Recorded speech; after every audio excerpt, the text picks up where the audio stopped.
Now, moving over to Ogun State.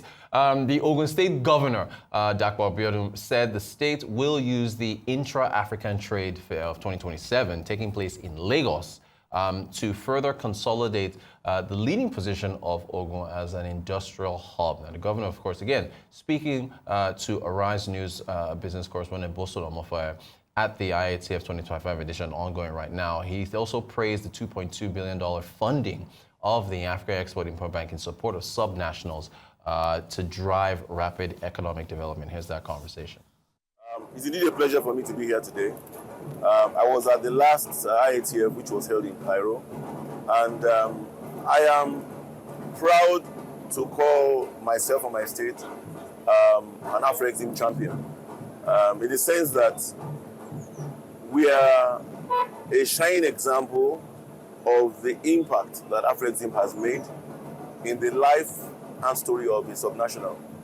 And I'm excited that Nigeria has made a bid to host the 2027 IATF, and we will be participating, working closely, hands in gloves with the Ministry of Industry, Trade and Investment, and of course the federal government in ensuring the successful hosting of that event in 2027. We're very excited. As you can see, we continue to blaze the trail.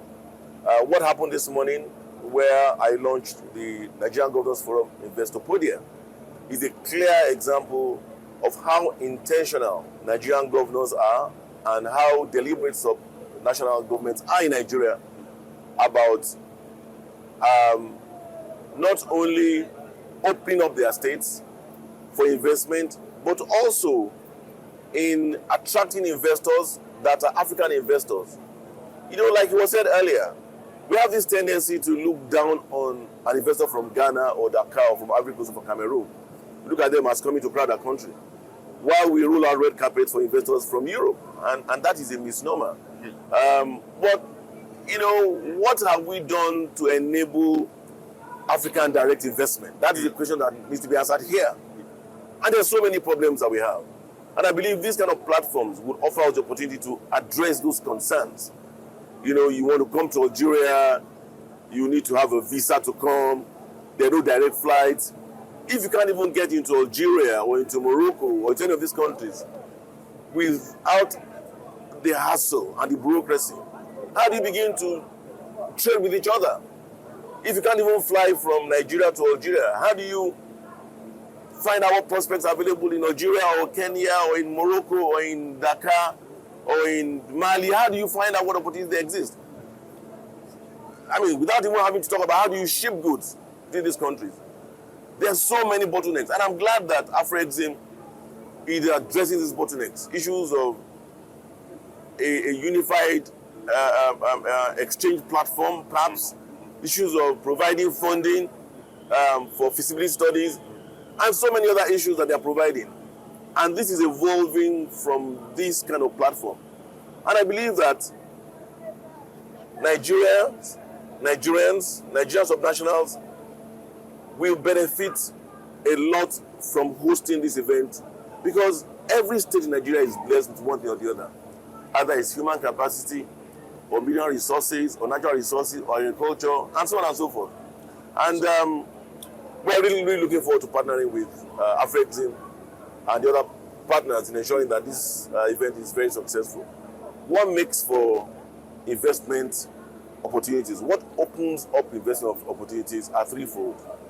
One, you must have the provision of adequate security, you must have funding, you must have policy consistency, and you must also have infrastructure. So infrastructure, funding, security, you require support to do that. And of course, you don't need to have consistent policy. Like I said, I'm one of the champions of Afro-Exim. And I believe that Afro-Exim has probably invested the most in my state. The first African Quality Assurance Center in Nigeria, probably the first in Africa that the bank has established, is in my state. And that was a good signpost that Nigeria, Ogun State, is ready to export to the world. that allows exporters to bring their goods for certification, and the goods can be stamped fit for export. So we have that. Now, following that, we established a reference special processing zone called the Remo processing zone. Reference with a partner, Arise. That zone is where we have our international airport, Gateway International Airport. In that zone, that is where we're going to be having this $2.5 billion cotton processing facility that is being funded by Afrexim. So beyond the $2 billion Afrexim is put on the table, they already have invested so much in my state in allowing us to just bloom industrially. And those are good signals. You know, potential investors look at that and say, what is happening in that state? They see Agbara Industrialisation, the oldest and biggest in Nigeria. They see Abiodun. They see the flower gate where you have your Nestle, your Cadbury, your flour mills, your TGI, your international breweries. They now come and see the Remo industrial zone. They see an airport, which is the best airport in Nigeria. You may not know that, but I'm telling you that the best constructed airport in Nigeria, the first airport in Nigeria to have an Abiodun license was issued last week. And you know that last week, Ogun State Statistics issued a data saying that Ogun State is one of, you know, the best states in Nigeria. I mean, second best state in Nigeria, as a matter of fact. So these are the kind of indicators that signal to investors that if Nestle, if Cadbury, if Dangote, if Lafarge, if Flour Mills, you know, if Coleman, if Arise is in this state, something good must be happening in this state. So, like I said earlier on, we are actually adopting the theme for this IATF, which is gateway to investment opportunities. We are the gateway state, as you know, gateway to Nigeria's prosperity and gateway to investment opportunities. So I believe that what Afrexim has done by putting this $2 billion on the table will unlock the potentials that the subnational governments have across the country. But all that development banks should do the same. Afrexim cannot do it alone. We have banks like Islamic Bank, we have AFDB, and many others. Let them come and join hands with, you know, our state governments and develop our potentials. Let us develop the potentials that abounds across the continent.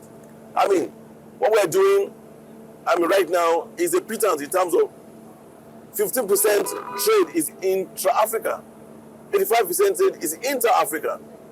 We believe that when we start our cotton production, we will reduce that 15% to at least maybe 25-30%. And we must begin to look for investments like this that will increase the intra-African trade. We just, of course, I'll also complement that with the barriers that I mentioned earlier. Yeah.